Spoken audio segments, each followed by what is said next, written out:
I kept running across compelling evidence and credible experts saying that the secret agenda of the banking elite is nothing less than total global domination. At first, I resisted the idea, but I was committed to finding out what was keeping us from thriving, no matter where it might lead.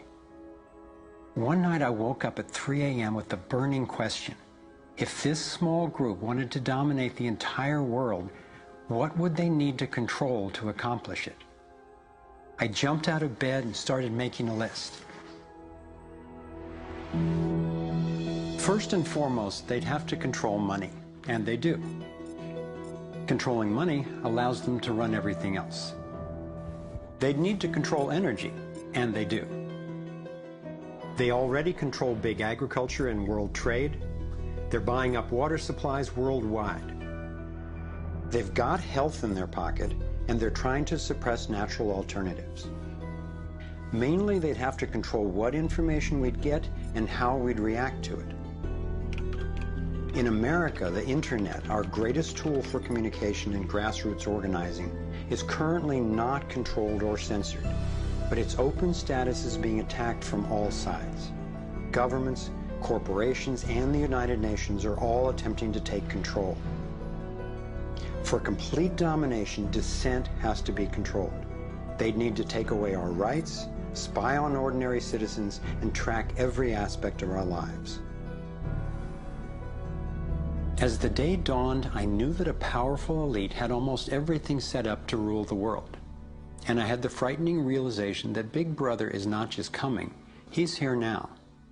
We are already in the Matrix. So how do we get out? To envision that, I realized I needed to discover what their ruling structure looks like and how it works. A relatively small group of families, especially the Rothschilds, Rockefellers, Morgans, and Carnegies, along with the Harrimans, the Schiffs, and the Warburgs, have been leading the controlling elite in the West for generations. I'm not implying that every individual in these families is aware of or active in the global domination agenda. However, I'm convinced the heads of these dynasties control the corporate and banking interests that carry out the sinister scheme that is destroying so many lives. Those secretly driving the agenda have been known by many names. Leaked reports confirm that they meet throughout the world behind closed doors to discuss their agenda. Then, like clockwork, their plans begin to show up in the media, finance, corporate, government, and military arenas. Of course, not everyone involved in these groups is in on the decision-making. There is a hierarchy of knowledge and participation. One of the primary symbols of the controlling elite is the all-seeing eye. It's on the dollar bill. It's on the American mass surveillance system initially called Total Information Awareness. It's on the British intelligence agency MI5.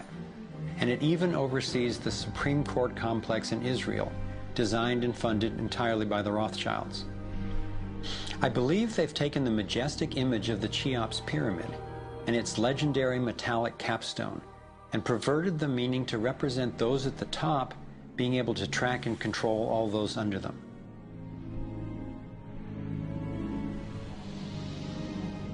One of the painful ways this information has been used is by people who want to promote anti-Semitism. They wrongly call this a Jewish agenda and continue the ongoing racism that undermines and destroys so many lives. Let me be clear, this is definitely not a Jewish agenda. It's been documented that central bankers even funded both sides of World War II, as well as some of the corporations associated with Hitler's atrocities against the Jews. Since these people have more money than their families would need for generations, and since they have the power to create money, I don't believe wealth is their end goal. After you have all the material things that you could possibly want in life, what is left to excite you? And for many people, the answer is power, global power. They became intellectually elite. They began to think that they had a plan that was better than anybody else's plan. They got the idea that freedom is dangerous. If you give people freedom, you know what? They're probably not going to use it wisely like we think they should. We are smarter than they are. And for their own good, we should rule them. As I came to accept the idea of a ruling elite planning for total global domination, I began to hear these same people actually talking more boldly and publicly about it, only they call it the New World Order. When we are successful, and we will be, we have a real chance at this New World Order. It is a new world order with significantly different and radically new challenges. A new world order can be created. It's a great opportunity.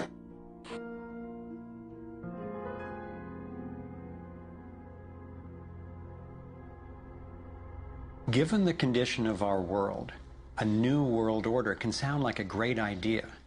But I had to distinguish between what I was discovering about global domination, a one-world government run by an elite few, and the reality of our global interconnectedness, which is the realization that at a fundamental and even spiritual level, we are not separate, we are all connected. But the agenda for global domination is really the exact opposite. It's a divide and conquer strategy to keep us all pitted against each other, thinking that it's the Democrats or Republicans, the liberals or conservatives who are the problem, when both parties are ultimately serving the same plan. I believe we're heading toward a totalitarian world authority, actually a military dictatorship, run by a tiny elite who have all the power and make all the rules. If they succeed, there'll be nowhere to run, nowhere to hide. Think about it. The whole notion of conspiracy has been so ridiculed that it's socially challenging just to consider it. And there's always a reasonable sounding story to explain any one incident on its own. I personally used to try to justify how the same people consistently ended up with more money and more control by thinking they must just be taking advantage of the situation, but not actually causing it. But after nearly a decade of putting the issues and the evidence together, I am convinced it is not random, and that a few very powerful banking elite families and their political and corporate partners do have an agenda to dominate and control the rest of us. Once I got the reality and the scope of the agenda, I really had to think, how much do I want to know about this? Do I want to focus on the worst of what human beings are capable of?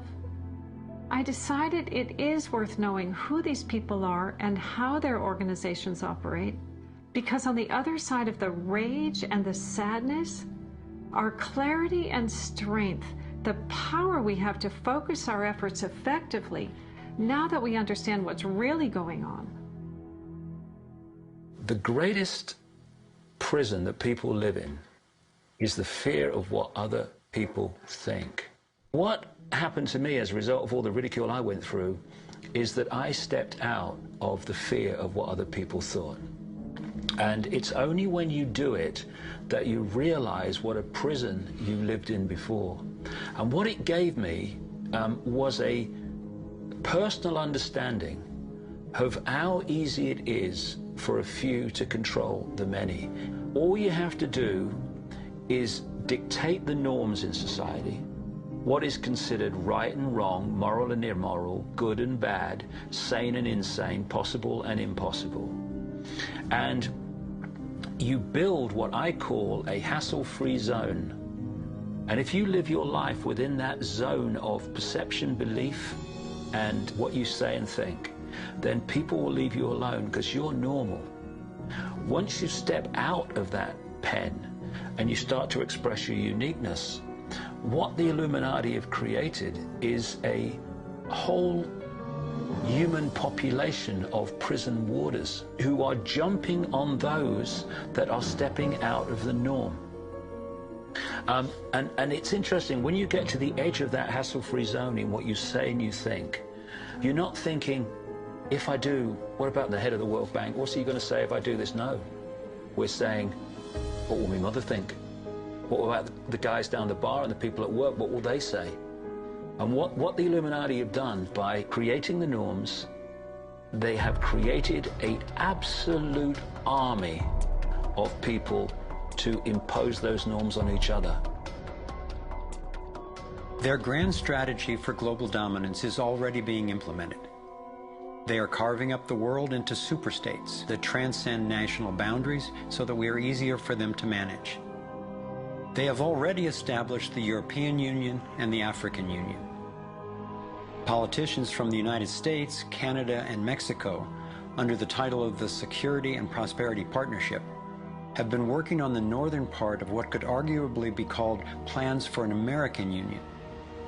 This has been going on for years without citizen or congressional consent.